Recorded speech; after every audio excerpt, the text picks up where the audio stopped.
Welcome back to Listen to Your Heart. I'm Jerry. And I'm Jerry's heart. Today's topic, Repatha, Evolocumab. Heart, why'd you pick this one? Well, Jerry, for people who have had a heart attack, like us, diet and exercise might not be enough to lower the risk of another one. Okay. To help know if we're at risk, we should be getting our LDL-C, our bad cholesterol, checked, and talking to our doctor. I'm listening. And if it's still too high, Repatha can be added to a statin to lower our LDL-C and our heart attack risk. Guess it's time to ask about Repatha. Do not take Repatha if you're allergic to it. Serious allergic reactions can occur. Get medical help right away if you have trouble breathing or swallowing, swelling of the face, lips, tongue, throat, or arms. Common side effects include runny nose, sore throat, common cold symptoms, flu or flu-like symptoms, back pain, high blood sugar, and redness, pain, or bruising at the injection site. Listen to your heart. Ask your doctor about Repatha. Learn more at repatha.com or call 1-844-REPATHA. If your job at a healthcare facility includes disinfecting against viruses, you know prevention is the best medicine. And maintaining healthy spaces starts with a healthy cleaning routine. Grainger's world-class supply chain helps ensure you have the quality products you need when you need them. From disinfectants and cleaning supplies to personal protective equipment, so you can help deliver a clean bill of health. Call 1-800-GRAINGER, click Grainger.com, or just stop by. Grainger, for the ones who get it done.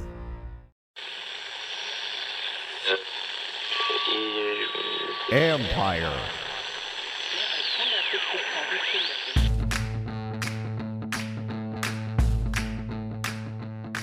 Hello and welcome to another live stream edition of the John Kahn Report. Do me a favor, subscribe to the show wherever you get your podcasts. You're watching on YouTube, hit that like button, hit that subscribe button. You can find us there when you're watching later. You can find us on YouTube at Empire Media, AMPIRE. Always much appreciated when you tune in. Don't forget you can read my work on ESPN.com right now. Bram, it's all Jayden all the time on ESPN right now. You know how it works. It's quarterback centric, and especially when you have a guy like Jayden Daniels. But you can go there and find the work there. And then I'll be podcasting out here every day from Arizona. Have another one, hopefully having a special guest here this week that will talk about a lot of things that I think you guys would find interesting. So regardless, every day, getting you ready for the Cardinals. Bram, my eyes are kind of blurry right now because I got about 3 hours sleep after that one. First of all, from a play-by-play perspective, how much fun was that game to call? This is my fifth year. It's that and the playoff game are my favorite. They've had some good wins, like the Monday nighter at Philadelphia was awesome. Where they ended their undefeated, season. Right. Beating Pittsburgh undefeated season. That was awesome. Beating Tampa off the Super Bowl. That was an awesome one. But this is different because it feels like it's like the beginning of something special. So, And I hope that that's the case because that was unexpected. I didn't expect them to do that again with the offense where they don't punt, don't turn the ball over, can't be stopped. So that was awesome. Really awesome. Well, it's funny you bring it up because after the game on the podcast, I kind of said the same thing. Like that Steelers win a couple years ago was really big, right? And there was the COVID year, so I think it was a Tuesday night game. The Eagles win was a really big one, and there have been other big ones. And while the Bengals are 0-2, right? I think they're a better team than that, but they were 0-2. It's not like they were 10-0 and you beat them. But I think it's the significance of what happened and how they won and why they won and with who they won, especially a quarterback, that makes it feel a lot different. Like you feel like you said, the start of something that they can build upon, whether it's this year or going forward.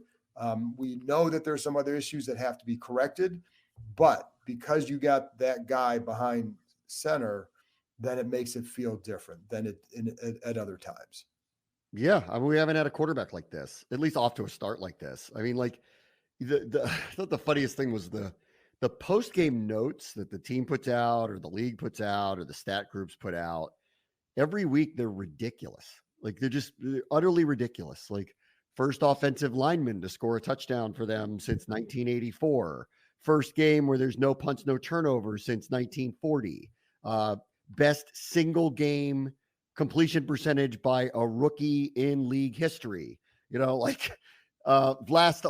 first time anyone ever gave up 3 touchdowns, didn't score 1 and 1. Like just like utterly ridiculous. I've said since World War II more times the past 2 weeks than I ever thought I would, because and it's one thing after another. It's like this is like a Tim Kirkshin special. He must like the things that are happening consistently are ridiculous. And that's why I think we're at the start of something special here with him as the quarterback. It's so funny, like every week we go through, well, I think they need to do this, or I think they need to do that. And I think the people in Kansas City right now are like laughing at ideas like this, because it all doesn't matter when you have 15 running around back there. And I think the hope is that we have somebody like that we have a special player. But it's early, and I don't want to get too far ahead of myself. And, Dan Quinn just did a press conference, and he's like, don't bring up ghosts. And here I am, framing a picture of Sonny Jurgensen, so, like, don't get mad at me. I was just happened to be doing it. So, yeah. That's not the ghost that they're afraid of. It's the ghost of the last 20 years at that position, or 30 years at that position. That's probably a bigger thing that they don't want him feeling like he has to run by. But that's the thing with him, is like even when he got here, Bram, I mean, he was pretty good. Like, I'm just going to be me. And I think that's what he's been. I think that's why teammates like him so much. But I do want to stick, because you brought up the line first, and because like there's been so much talk about Jayden Daniels. What did you think about the line? Because like there was some pretty physical play going on there, and the line's always physical, but there was some. Brandon Coleman pancaked Trey Hendrickson twice. Yep, he did. Better, obviously a lot better. I thought coming in, if we go back to, here are some of the things I think they're going to be able to do with the injuries on the Cincinnati defensive line. It felt like there was an advantage in the center of the line for them to run the ball, and they've gotten more physical. And there are some kind of cartoonish like things that happened yesterday. I haven't rewatched yet, but I've seen a lot of clips and a lot of highlights. And I called Coleman pancaking Hendrickson once. Hendrickson had to walk off the field. He took a wrong step somewhere at one point. Let's see. Sam Cosmi, there's a clip of him that is hilarious, where he just bulldozed some guy and then realizes he might be too far downfield, and it was flag, and he falls backwards so he takes somebody out and then has the awareness of, I don't want to get a penalty. I thought Cornelius Lucas actually last couple of weeks been pretty good too. Like when he's been out there, obviously they're trending in a different direction. I think Wiley's better when they run the ball a lot. It's like he's re-engaged. Biotish is a massive upgrade for them. There were a couple of others, like on the play to Terry, Jeremy McNichols like puts this crazy block on Rusher the middle. Go watch the Eckler touchdown run. Ben Sinnott drives some guy to Kentucky. Like this, it's wild, like what we're seeing, like all that stuff they're talking about on defense. We're going to bring it. You like how we get down? Go watch the offensive players this past week, and you'll see this physicality that Quinn's talking about. And that's something we have. Like, listen, football is a physical game, period. We know that. But I didn't see stuff like this consistently I haven't seen it for a while. And the Sinnott one, I think it's funny because I think both the tight ends there did a pretty good job, but he just drove downfield with that. And I did laugh at the Cosme one too, because he felt he was going to be, too, ineligible downfield. I don't think he would have been. It was really at the line of scrimmage. However, if you could have put that little music along with it, where you're kind of falling backwards or whatever, because you have to stop. But again, good awareness. But it's Allegretti has done a nice job with it too. But I agree, like with Wiley, we know that he has issues in pass protection, but this is where coaching comes into play. Don't ask him to pass protect 70% of the time. Yep. You know what I mean? Suddenly it's a little bit better when you don't. And so I think that's been a good thing. So coaching matters there. But I agree. Like, I think they did a nice job. McNichols on the pickup, like that play, Bram, it's funny because I was walking to the elevators after the game, the press box elevators with David Aldridge, and we just kept kind of marveling at that play. And David was just marveling at that play for probably at least an hour after that. It felt like, because sitting there in the press box, and it's hard to not do that given what you saw in there, because there's so much that went right with the line doing its job, McNichols doing his job and upending a guy. I mean, he upended him. That's the definition of upending. And then when you watch Daniels, he's getting hit as he throws.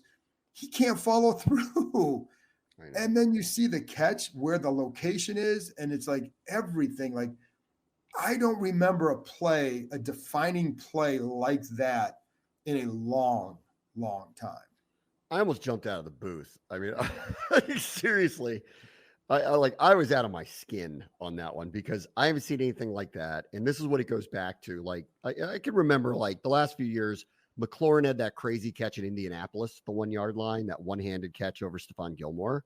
I remember the Atlanta game a couple of years ago. That was a wild one where McLaurin had a crazy catch in the end zone there. And then they ended it with a throwback across the field. Heineke Magic throwing back to McKissick has this crazy run to the pylon, and they win there. But this one, this is what's different. I mean, about this. This is what's different about this. Like, this feels like the start of something. There is a massive high ceiling on this guy. His instincts are out of control. He is way ahead of the curve. And I don't want to get too far ahead of ourselves. Like CJ Stroud was getting all the flowers last year. He got his butt whooped last week. Like there's going to be bad things, that occur. It's going to happen. Yeah, of course. But through 3 games, his kind of ability to master the scheme, step up to the moment, that team needed to win. That was a great environment, by the way, there last night. Oh, it was fun. Really great environment there last night. And we just haven't seen anything like this. And I think that's why everyone is just kind of going crazy about it. And it's deserved. And I felt that way too. I felt it. Like, I've been waiting for this. Like, I feel it's like something happened that I've been waiting for so long. And I saw it happen.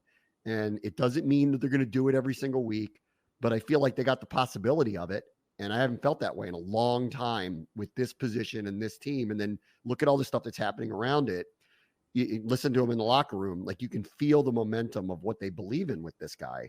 And if they believe in it and they buy into it, momentum's everything. It really is. Like chemistry, momentum, buy-in, guys want to do it. All that stuff sounds like cliches, but it is real. And at least early, they buy into this guy. Now, on the other side of the ball, and I'm sure we'll get to it, like there's a lot of work to be done. And like, I don't think that should be lost on anybody here today. Like, they're no perfect product by far.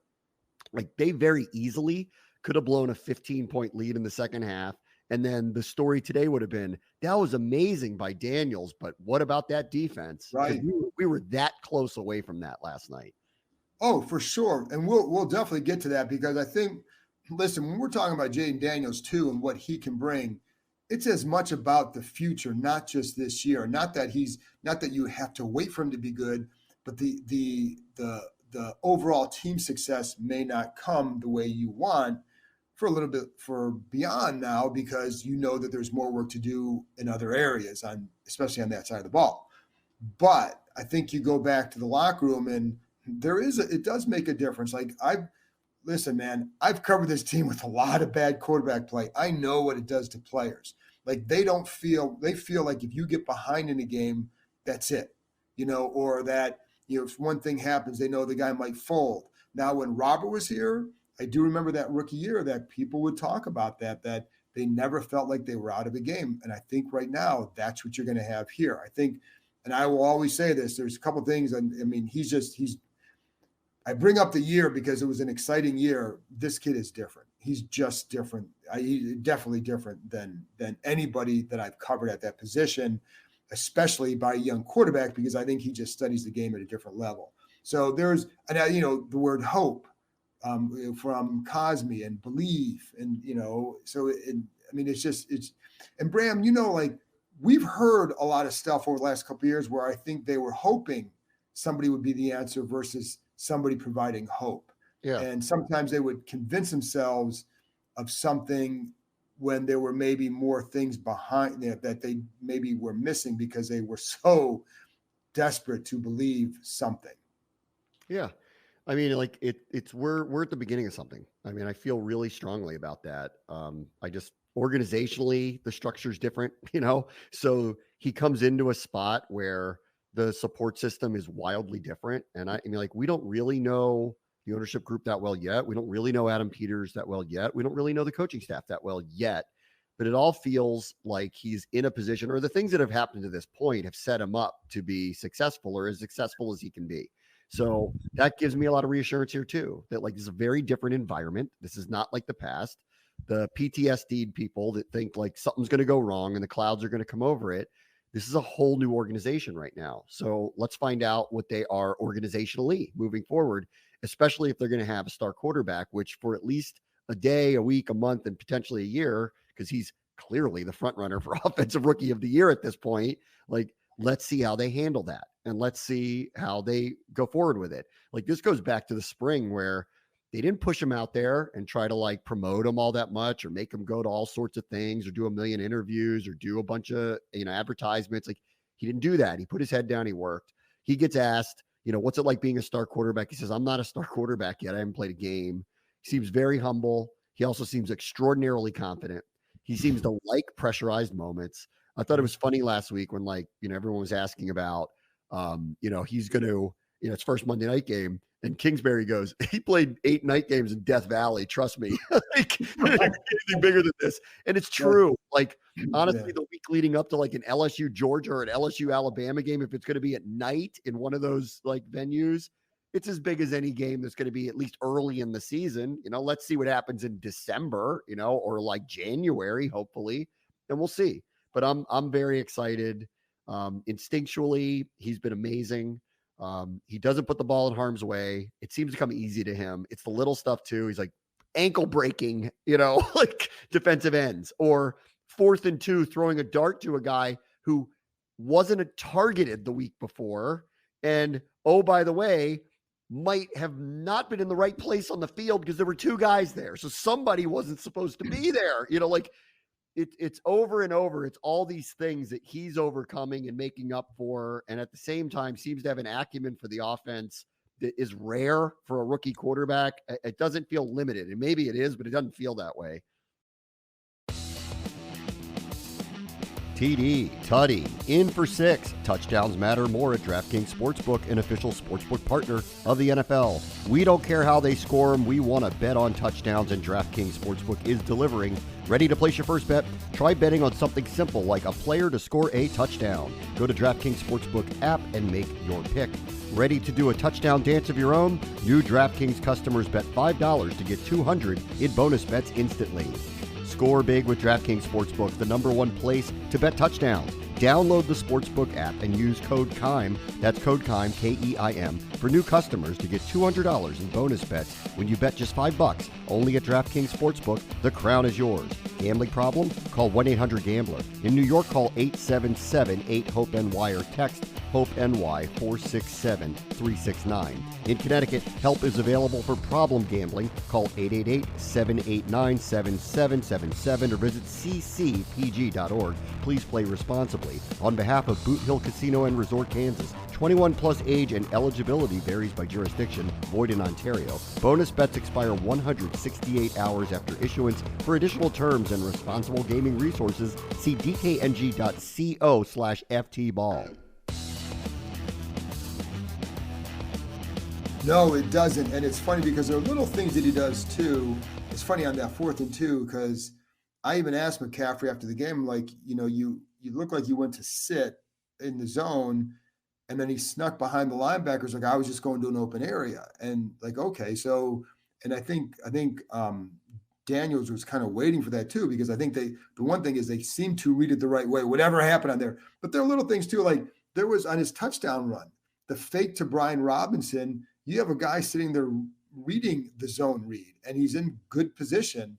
And even after the fake, he's square up, and then he turns to the running back. And I almost wonder, the way the fake was, it's almost like he couldn't tell who had the ball. Like his vision was blocked a little bit because Robinson kind of turned and Jayden just kind of walks in untouched. So, the competitiveness on the 4th down and 1 where you got to turn and run up, and you got to lower your shoulder and get through. But that's the stuff you saw. I'm out at Arizona State right now. Like, that's the stuff you saw back then of him, his rookie or his freshman year. So, I think that's all good. I don't want to, again, there's so much to harp on with him, but I think the other thing too is I think the way Coleman is starting to play also should provide some level of hope, because one of the things, and listen, I think there's still a long way to, and I will say this, like the other guy, and I've only watched a few of the snaps on defense so far, but Johnny Newton's going to make some plays as this season goes on because that kid is quick. And there have been a couple of times where he was like close to something in just a few plays I've watched. And I think he's going to be a big help as this progresses, as he starts to learn the NFL game. But if you can solve, if you get that quarterback solved and you can get a tackle position solved as well, that's major coming out this year. And we're not there yet because he's not even starting. But I do think there's a lot that you can build on with him at some position. I just don't know if we know fully where that is yet. We've talked about this in the past. If Brandon Coleman turns out to be a really good starting left tackle as a 3rd round pick and whatever number tackle he was taken off the board, like that is such a win. It's beyond, because we all kind of walked in going, yeah, I hope they're right about him. Let's see. It's a bridge year to spending money or drafting a tackle. Well, what if they don't have to do that? Like, what if they don't have to spend $25 million to get the guy to protect Jayden Daniels, or don't have to use a 1st round pick on him and could use it on a corner or a receiver or whatever position they want? They don't have to do that. Like, what a win that would ultimately be, and would be not as big as drafting Daniels, but pretty darn close. Like, if that's what it's going to end up happening. And he's extraordinarily athletic. They've talked about this. I saw it in the preseason in camp a little bit. You can see how fast he is. He moves. And, in the few times that I saw him with Hendrickson, and I know Hendrickson got one, but like he manhandled him a couple times, and manhandling people. And Biotish has had a great first couple of weeks against top tier defensive tackles like Vea and Dexter Lawrence. And Allegretti's kind of showing up here all of a sudden. He had a nice kind of trap block. He was on that tunnel screen ago. And I think Wiley's just better as a run blocker. Like, I just think he's a mobile player. He's better as a run blocker. He's going to have some misses in pass protection, and they need to help him. But if you're going to be a 50-50 run team, which is kind of what this team is, then I think you can live with him. He's a pro, and he's better as a mobile run blocker. Well, and Wiley had a couple. I think that's the other thing, that with this offense, you want guys who can block in space as well. And I think there were a couple of times where Wiley was able to do that last night. So yeah. And one thing I like about Coleman is just you watch him against Hendrickson. Now, one of the things that's different with him versus Lucas, Coleman has good length for a guy. He's good arm length, right? Lucas has good arm length, and he's about 4 inches taller. So he can sometimes get away with things that Coleman cannot. Coleman's got to move his feet, and he was doing a really good job of that last night, of moving his feet and matching the Hendrickson's athleticism with that. And there are a couple of times you got him with some good strong hands as well. So there was, again, I want to see a lot more of him, but that was a good job by him, and you started to see some of that progression as well for him. So that was certainly good. Let's get to the defense for a few minutes too, though, because what's your level of surprise at where they're at after 3 games? Well, I mean, like, if you go to the offense and you go, okay, what are the weaknesses? Offensive line, probably left tackle, wide receiver. Well, through the first few games, I think it's been better than we could have anticipated, specifically with the lack of turnovers, the ability to score on every drive, which is absurd. That it's happened 2 weeks in a row that Trustway hasn't punted. That's ridiculous that's happened. So they've been better. So when you go to the other side of the ball and you go, what are the weaknesses? Where are they going to get a pass rush from? Outside rush, and are the corners good enough? And at this point, neither one of those things have been answered adequately to me. So they remain question marks for them and spots where they're going to have to improve. I do think that the defense will get better as it goes along. And I did see some market improvement in the hitting and aggressiveness that they talk about. It was there early in the game last night. Sanders still had a big hit. Shin had a couple of big hits. Like, you started to see that part of it that they're talking about, this you're going to like how we get down type of thing. But it doesn't change the fact that they don't seem to have an answer yet for an ability to get consistent pressure on anybody, and the corners can be had. So, they remain a team that has weaknesses that can be exploited, and they're going to have to deal with it. I thought Logan Paulson, who was in the booth last night with me, like made a really, really good point going in, because he's like, the nightmare is the deep plays. Like Burrow's going to kill him if he has all day to throw back there. Well, what do you do about it? Well, if you don't think you can get a big time pass rush and you don't want to risk bringing a lot of numbers to try to disrupt him, what do? You do Mel Kiper's nightmare and you move everybody back and you say, go ahead, run the ball. And then, so here's this team that came in, can't run the ball, and they're having success on the ground. And everyone's going, oh, look at that. Wow. Look, they found their run game. No, Washington wanted them to do it. They did. They said, you know what? Death by 1,000 paper cuts. Go ahead, run the ball. The more you do it, the better off we are, because we don't like our chances with Chase and Higgins, throwing the ball over the place. But we'll take it with Zach Moss and Chase Brown. Go ahead. And they played into their hand a little bit, and they got a couple of key stops, one in the red zone, got lucky on a missed field goal, and they scored on every drive. Because think about this, John. I mean, like, they didn't punt either. It was their own mistakes in the red zone that really made the difference in the end. Like, you could spin this any way you want. Jayden was amazing. The offense was incredible. There's so many heroes, not just the quarterback last night. Other side of the ball, survive and advance. That's all that was. It was total survive and advance. And here's the thing, though, on defense, and to a point, I agree with, you pick your poison. Problem is, they handed them 2 touchdowns by some of the coverage they gave them. Like the going whether it's cover 3 or man, single high man, you're basically locked in man, regardless if it's cover 3 or whatever. That's a W for Chase the minute the ball is snapped. Like, they're not going to, and like that's something where you're kind of inviting that level of trouble when you're doing that. And I do think they have to get that. And I wondered this last week too, because the Giants ran the ball pretty well on them as well. And there are times where sometimes it's a numbers thing. If it's a numbers thing, then sometimes you say, okay, you chose to live with that. But when it's guys who aren't filling their gaps and all that, that's where you start to say, okay, you've got to get better here. And I think there were a couple of times like that last night. But I think that's where, like I said, Johnny Newton, that kid is quick.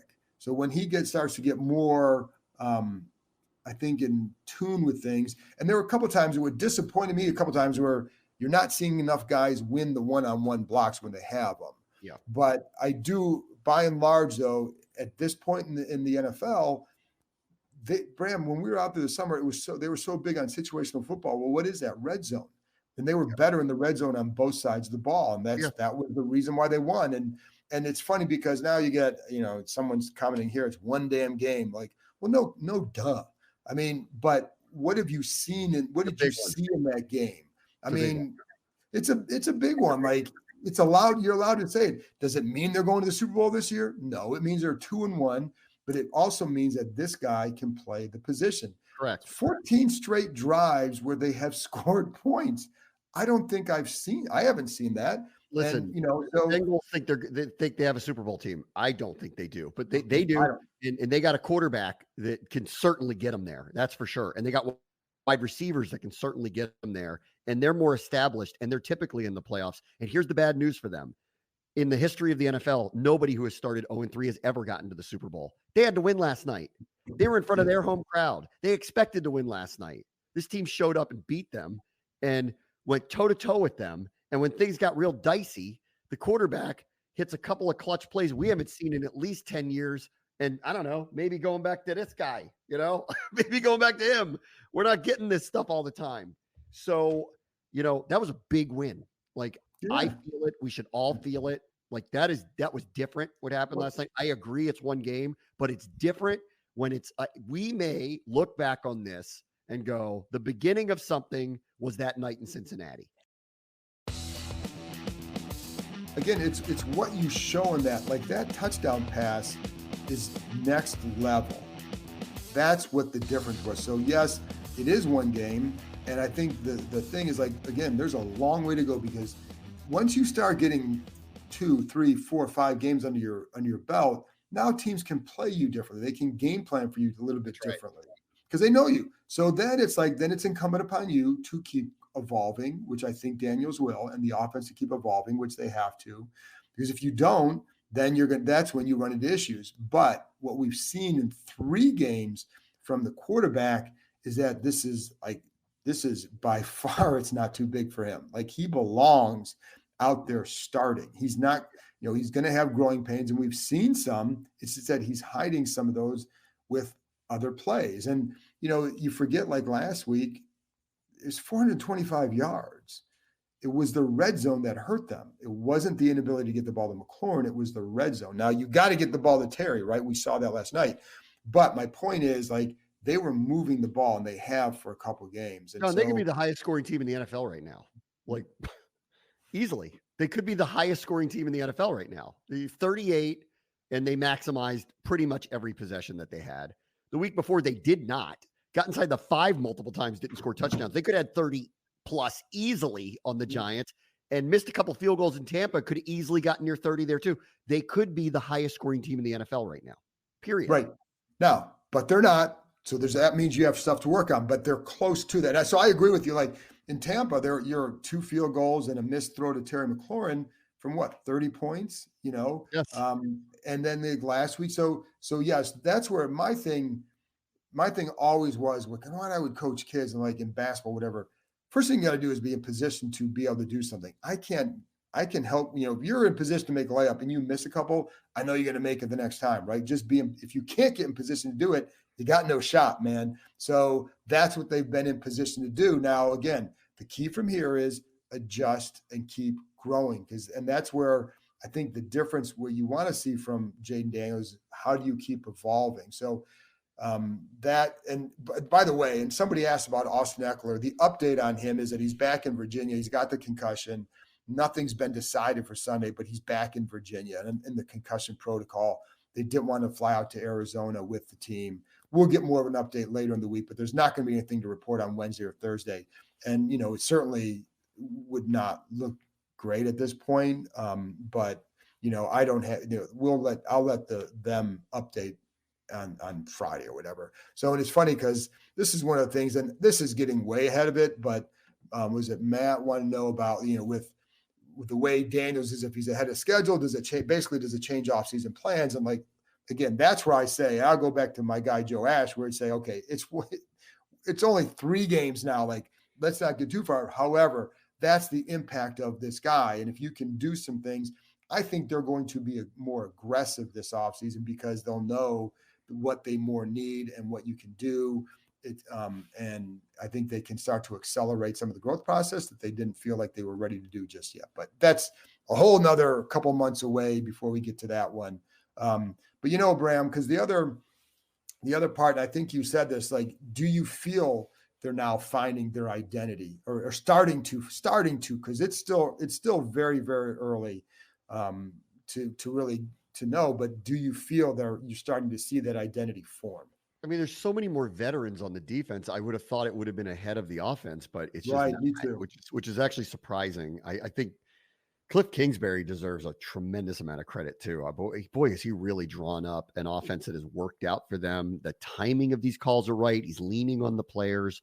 Their physicality is obvious now, so you can feel the belief, and this is filtering down for them. For the defense, I did see more of the aggressiveness for sure. But, this is just a larger question of, like, can they overcome some personnel weaknesses? I think is really just the larger question of because welcome to the big boy sport. Like, people are going to go after your weaknesses. They got to come up with some kind of answer. I don't know what it is. So are they going to get better at the pass rush? Dante Fowler was dealing with some injuries. Cleveland Farrell didn't play. Maybe they can be a little bit more improved. Maybe Javonte John Baptiste develops a little bit more. Maybe Jamin Davis has some moments this year. Like, don't write that off yet. Like, can they find some ways to generate more of a consistent pass rush? Maybe, to your point about Johnny Newton, they did have the 3, Allen, Payne, Newton, on the field at the same time last night. So they're experimenting with that a little bit, and then at corner, can Sanders still improve? He's a rookie too, and he's been out there, and boy, he's been, he's had a hard time. He's going up against some big time receivers. Benjamin St. Juice, I actually think has played pretty well. I think he's getting hit a lot here, but like, I think, like, if he was a clear number 2 corner and there was a clear number 1, I think you might feel differently about the season that he's having, but he's not, so like he's being asked to cover Neighbors and Mike Evans, like really top tier, really, really, really good receivers. So he's got a big challenge, and they're not getting much of a pass rush. They got to figure something out here. So can they get better on defense? I would assume they will. Can they become a really good defense? I think that's a hard sell for me right now, based on their weaknesses being what they are. There's been no proof to say that at this point that they will be, because I think some of the holes that they have are going to be hard to fix now. And somebody asked too about, was 2012 ever as like this? Well, in 2012 they won 7 in a row, and the one thing to remember about that defense was exactly what Quinn is trying to get to, which was opportunistic. They forced a lot of turnovers. That's why that defense helped start to turn it around. And that's what they kind of need to get to here, because it caused one turnover. That's not going to cut it. It's not. It's incredible that they haven't turned the ball over yet, but they're +1 and having not turned the ball over yet. So their defense isn't getting the ball either. Yeah, no, I mean, that's exactly. So that's a next step for that defense. And again, for the offense, I think for a lot of it will hinge on the development of Daniels, because there are plays that you watch and say, okay, as he develops, this is a play he's going to hit. But it's not just him. Luke McCaffrey is a rookie. Sinnett's a rookie. Coleman's a rookie. So where can they go with that group? And I think that's where, with nothing else last night, what it shows you is okay, there's reason to feel like, just to watch it build. Again, we don't know where it's going to go for all, weird things happen in the NFL. Last weekend was weird, was very weird in the NFL. But Sam Darnold's an MVP candidate right now. Okay. You don't know. Right. Don't even know. Right. And, for 2 weeks, Arizona looked like world beaters, and then they didn't. And injuries play such a huge role. But I am looking forward to this one, just because it's 2 fun quarterbacks to watch play. And the other, it's funny, Bram, because I was looking at some of Daniels' runs. His longest run is only 17 yards. I'm like, at some point he's going to rip off a long one too, in that area as well. So there's more to see, and I think it's going to be fun watching it develop. And again, I go back to 2012, where it's I loved watching that year, because every year, as someone who likes to go back and watch the games again a lot, you get to see how is what they're doing fooling the defense? What is it looking like? Why are they doing this? How is Alfred Morris getting these runs? What is Robert doing to create this? And you can see some of that here. Just sometimes it's with alignment, right? And the way they're using a different alignment every play, it just seems. But what they're doing with personnel, what they did with Eckler and Robinson in the backfield, using the motion with Eckler and how it would draw the defense and just create gaps and just fool your eyes a little bit. That's fun to watch. And we haven't seen, and when you have a weapon like Daniels, you can make it even more effective. So it's been a fun thing to watch over the first couple weeks. And the last thing I'll say, Bram, and then we can wrap it up here, because my eyes are about to fall out. But I remember in 2018 when Alex Smith was first here, and I remember that first game was oh my God, it was just a boring as heck offense. And now he was going to get better. He was just here and all that. But it's just fun to watch something that's can be a good product on offense, right? Yep. And just a little bit more enjoyable to watch, and go back and watch and figure out what happened and what went wrong. But so I think that's where, it's going to be, if nothing else, what Monday showed is going to be a very interesting year to watch this team. Last thing I'll just say real quickly is it's not getting a lot of credit, but on special teams, they're killing it on this dynamic kickoff thing. They returned one for a touchdown last week that was called back on a weak penalty call. Eckler busted another one, and Igbenogany was a seam step, ankle tackle away from busting another one. So whatever they're doing there, they're getting it right. And their coverage units, we've seen what Tyler Owens is doing. Jeremy Reeves had a crazy hit. They're coming down there, the whole reckless abandon thing. I got to hand it to them on their special teams too. They're really performing well here early. That's a great point, and that's a good place to end. But that is a great point, because that return by Eckler kind of didn't take the life out of the crowd, because there's the whole half, but it certainly, you had a revved up crowd thinking get it going in the second half, and he instantly, killed that and provided momentum for this team before he went out. So yeah, there you go, Bram. Anyway, that's it from us. Thank everybody for joining us again. Hope you enjoyed last night, and I will be back on what's today? I don't know what's today. Tuesday. I'll be back on. It'll be Wednesday night or Thursday morning with another one. I'll be back on Friday with another one, and Saturday with another one, and then the game Sunday, and we'll keep rolling. So, thanks for tuning in, and we'll talk to you next time.